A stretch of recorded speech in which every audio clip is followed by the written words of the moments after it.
พี่น้องข้อยเฮ็ดคลิปมานี่บ่แม่นข้อยเฮ็ดเล่นๆเด้ข้อยตั้งใจเฮ็ดข้อยเฮ็ดจริงๆจังๆข้อยบ่แม่นข้อยเฮ็ดเล่นๆเฮ็ดอีหลีตั้งใจแต่ว่าข้อยก็บ่เก่งข้อยก็เฮ็ดได้ส่ำนี้ล่ะพี่น้อง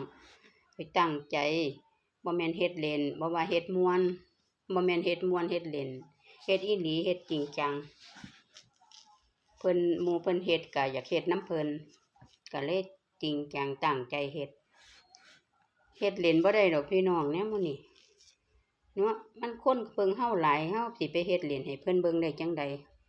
เฮาก็ต้องเฮ็ดอีหลีตั่วพี่น้องให้กำลังใจกันเด้อจ้ะเติมใจให้กัน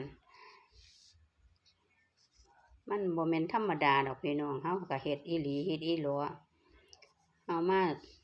ให้กำลังใจกันตัวมันสิจังค่อยสิเดินไปนำกันจ้า